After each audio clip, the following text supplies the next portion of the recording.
Welcome to this week's edition of the Pioneer Coaches Show presented by GoMart. Go for good times, go for GoMart. With me now, I've had softball coach Sara Scoone. Coach, thanks for being here today. Thanks for having me. All right, Coach. Right now, as we're recording this, it's a Tuesday, so you are about 3.5 hours away from playing Wheeling. But some games we can talk about was this past Saturday against West Liberty. It was a 9-0 5-inning win and a 5-0 win in the second game there against West Liberty. Just your thoughts on those two games there. I thought our bats came out hot both games in the first inning, and that helped tremendously. That's where we scored most of our runs. And we had timely hitting, which was, a great thing. That's always a good thing. You always want. I'd rather have timely hitting than a game that has a million hits in general. So I'm proud of that. Our pitching handled Westlip very well. I'm very, very, very proud of our pitching and our defense from those two games. If you go back, watching Emma McLean cover the ground that she covered in center field those games, Kylie and Megan just starting ahead, staying ahead, minimizing the walks on the day. It was a great game. So, and now looking into this coming week, you'll have 8 games in 5 days if you count today's games against Wheeling. It'll start a road skid on Wednesday with Concord, then you'll go to Fairmont and Frostburg this weekend. It starts a 10-game road trip. Y'all been able to get comfortable at home here. You're 6-2 right now in this little home stand, but like I said, it gets flipped to a 10-game road stand. Just what are your keys to win as you guys hit this about 2-week road trip? So we head to Concord tomorrow. Concord, we've, us and Concord, we go back and forth all the time. They're a great team. They're athletic.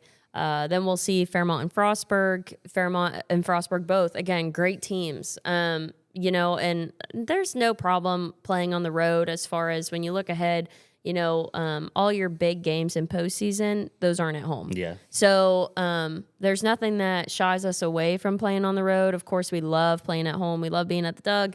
Love our homestand. But also, we travel so well. I have got to give it up for our parents. I love when we go away at other schools and you just see so much blue. So kudos to them.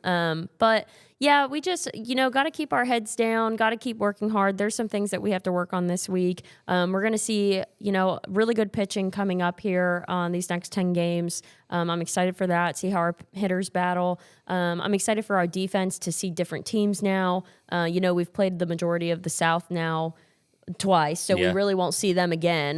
We'll have Concord, Deany, and Wesleyan one more time as the year goes. But now we're into these new games, these new pitchers that we haven't seen all year, new defense, new hitters. So I'm excited to see how our team does defensively, and then just to keep the offense rolling. Well, Coach, we appreciate you coming on in. Good luck this week. Thank you so much. Welcome back to this week's edition of the Pioneer Coaches Show presented by GoMart. With me, I've had track and field coach Dan Meyers. Coach, thanks for being here today. Jagger, thanks for having me. All right, Coach, it was another huge weekend. This past weekend, you were at UC. You had 5 school records get broken. Janae Scott in the discus, Addie Cottrell in the hammer, Jordan Taylor in the pole vault, Natalie Barr in the 5K. Then Nick Pitchford broke Bubby Dent's 37-year-long record in the 1,500-meter. You also had a plethora of PRs as well. Just your thoughts on the weekend overall. Yeah, it was a huge Friday night. The rain subsided. It was almost perfect conditions, especially for the runners. Friday night under the lights down at Laidley, and I know it brings back a lot of good memories for our West Virginia kids that competed at the state meet down there. So it was awesome to Bruce Williams is a Charleston guy on our team, so to have him back home for the first time in his career was a pretty cool thing. I thought there was a few school records that could get scared heading into Friday night, and I really didn't know that it was going to be 5. Jordan Taylor started out the day for us, going 3.20. So now she has our indoor and outdoor school record in the women's vault, and as a freshman, no one's vaulted higher than her indoor or outdoor, which is awesome. And then I didn't get to catch a lot of the throws, just bouncing between the other field events and the running events once they got started at 4. But I did get to see a few minutes of the women's hammer, and luckily I was blessed to get to see Janae Scott go into the ring and get our hammer school record. And then Addie was the next thrower up, literally 45 seconds later, and just edged her out. And to have 2 girls above the school record, and Macy Hilvers had an awesome day in hammer as well. They're a plethora of all-time list people in that event and in the women's throws just from the roster we have right now. And heading into the running events, not to forget to mention Janae Scott in the discus, about almost a meter over her previous school record, which was huge. And then going into the running events, Nick Pitchford in the 1500, it was a goal that he had it on his mind since he came to school here. And if you would have told me that what he told me back in August, that he was going to have that record as a freshman, I wouldn't have believed it. And Coach Bias at Charleston set up some great pacers for the race for us to be able to make that happen. And that was really awesome to see. And then Natalie kind of soloed that 5K, and she knew going into the final stretch, she could see the clock. She knew that it was going to be close. So, honestly, like that lean at the line did it. She lean at the line, and to be able to do that and be self-aware, even in a race where there's no one around you, to still be chasing such a big goal. And again, getting a girl into the 17s in the 5K, even though it was 17:59, it was still a huge goal for her, being a primarily 800, 1500 runner. Just really happy for all those school record holders. And, across the board, we had a lot of hurdle PRs. Aaron Kuffner had a good day. Diggy Hashman had a good day. Our sprint group, a lot of PRs across the board. So really, really happy with our performances down at UC. And now you look to keep it going. Once again this week, it's a little bit different. You have a chance to go to Concord, and then also some others will be able to go to Bucknell. What's your game plan for this coming week? Yeah, so, we kind of had, in the back of my mind last year, I know there were some fast distance races down at Bucknell. It's a meet that I've always wanted to kind of sink our teeth into, and I knew based on their standards, we'd only be able to take a smaller group. And and it matched up with a Concord deal where I knew I could get everyone into that meet. So Thursday, Friday, with majority of the events being on Friday down at Concord, that's where a majority of our group's going. And then we have Nick Pitchford trying to get a big steeple mark as a freshman down there at Bucknell. It's going to be a great field. Addie Cottrell, Janae Scott, Charlie Bauman, if they get in, which they all should, are going to be representing our throws group.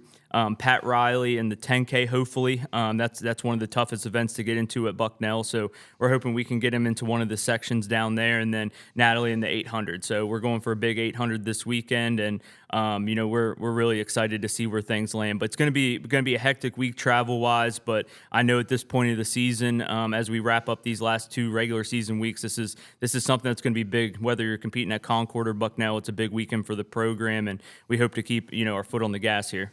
Well, Coach, we appreciate you coming on, and good luck this week. Yep, thank you. Get ready to hit the road with GoMart.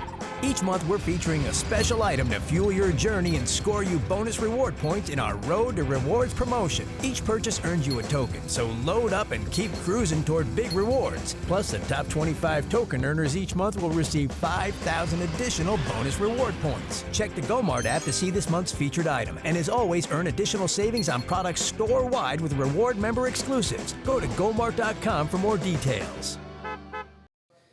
Welcome back to this week's edition of the Pioneer Coaches Show presented by GoMart. With me, I've had acrobatics and tumbling coach Taylor Broadwater. Coach, thanks for being here today. Thanks for having me again. All right, Coach, this past week you finished off the regular season with a win over Bluefield State. Your highest point total of the season at 261.190. Just your thoughts on the win there. Very well executed meet from the girls. They were very relaxed and did what we've been working to improve. So that was really nice to see kind of a full meet come together for us for the first time. But that was definitely what we needed. And just a good way to go into MECs.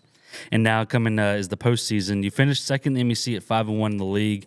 You'll face Frostburg State in the semifinals, who you've already beat this year. On the other side of the bracket, the favorite Fairmont State has been scoring around 263, 264 all year. So scoring-wise what you need to do. What's some things that you feel that your girls need to do this weekend to give you a chance at winning an MEC championship? The biggest thing they need to do is stay relaxed. We compete better when we're relaxed and not worried about who's on the other side of the mat. We need to worry about putting up our best meet and then seeing where the judging falls and seeing what the girls do. But I think the biggest thing that I can ask for them this weekend is to have fun and take it all in, because we've had a great year and I'm very proud of everything that they've done. So finishing the season just being proud of what we're putting out there on the floor.